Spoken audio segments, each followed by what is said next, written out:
Assalamualaikum warahmatullahi wabarakatuh. Saya Muhammad Abdul Aziz Mansur dari kelompok GG ingin menjelaskan tentang perencanaan dan proses perencanaan. Definisi perencanaan. Setiap organisasi perlu melakukan sesuatu perencanaan dalam setiap kegiatan organisasinya, baik perencanaan produksi, perencanaan rekrutmen karyawan baru, program penjualan produk baru maupun perencanaan planning anggaran. Perencanaan merupakan proses dasar bagi organisasi untuk memilih sasaran dan menetapkan bagaimana cara mencapainya. Oleh karena itu, perusahaan harus menetapkan tujuan dan sasaran yang hendak dicapai. Sebelum melakukan proses perencanaan, perencanaan merupakan tahapan paling penting dari suatu fungsi manajemen, terutama dalam menghadapi lingkungan eksternal yang berubah dinamis. Dalam era globalisasi ini, perencanaan harus lebih mengandalkan prosedur yang rasional dan sistematis, dan bukan hanya pada intuisi dan firasat. Proses perencanaan. Sebelum para manajer dapat berorganisasi, memimpin atau mengendalikan, terlebih dahulu harus membuat rencana yang memberikan arah pada setiap kegiatan organisasi. Pada tahap perencanaan, para manajer menentukan apa yang akan dikerjakan, kapan akan mengerjakan, bagaimana mengerjakannya, dan siapa yang akan mengerjakannya. Kebutuhan akan perencanaan ada pada semua tingkat manajemen dan semakin meningkat pada tingkat manajemen yang lebih tinggi, di mana perencanaan itu mempunyai kemungkinan dampak yang paling besar pada keberhasilan organisasi. Pada tingkatan top manager pada umumnya mencurahkan hampir semua waktu perencanaannya jauh ke masa depan pada strategi-strategi dari seluruh organisasi. Manajer pada tingkatan yang lebih rendah merencanakan terutama untuk subunit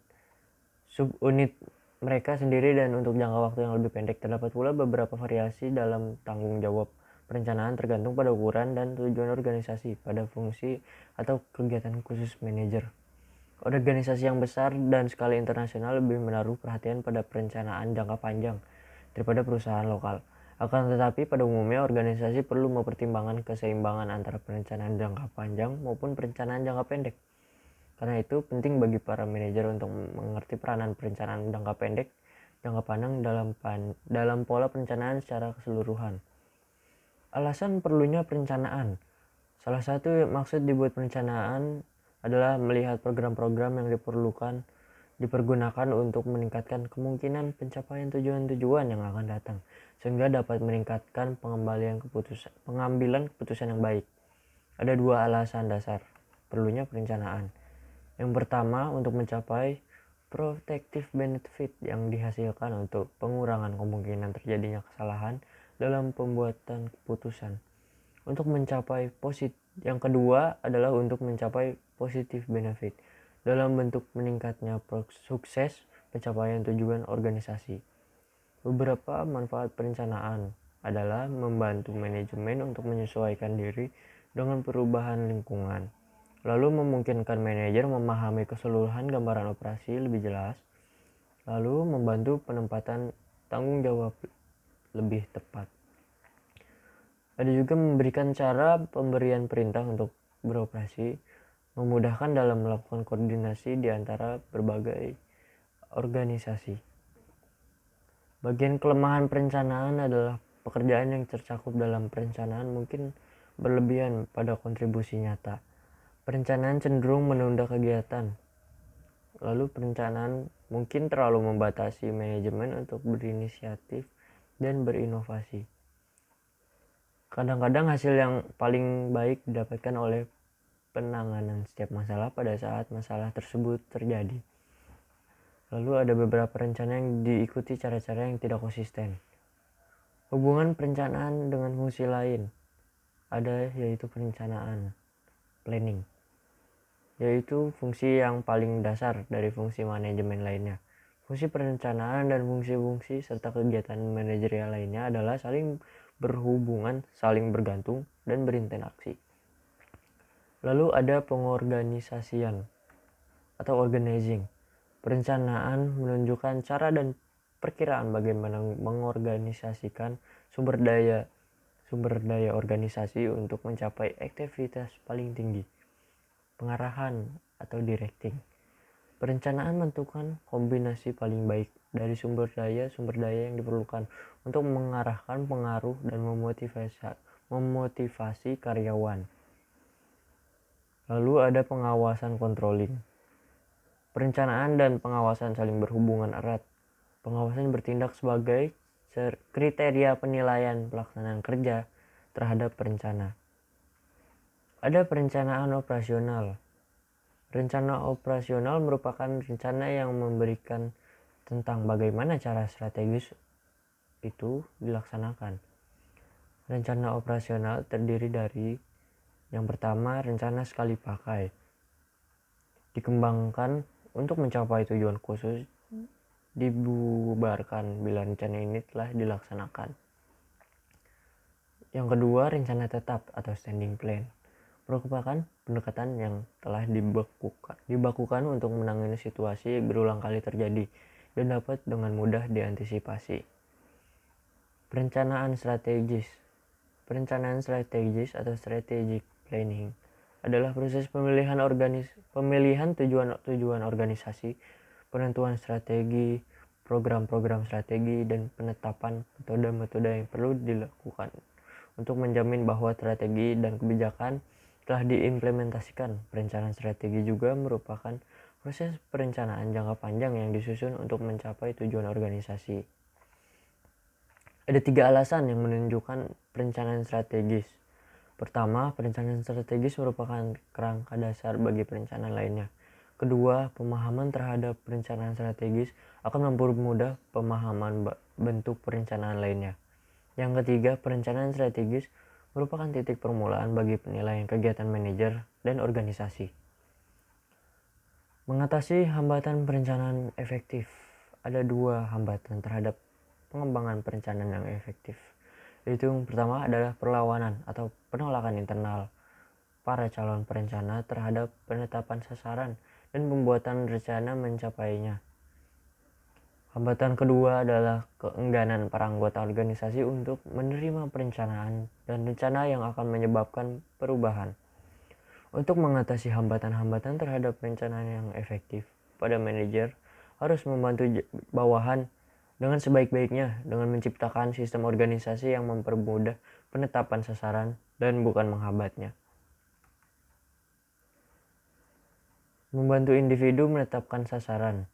Para manajer yang tidak memiliki pengetahuan tentang organisasi atau lingkungan eksternalnya memerlukan bantuan dalam mengembangkan sistem informasi yang baik.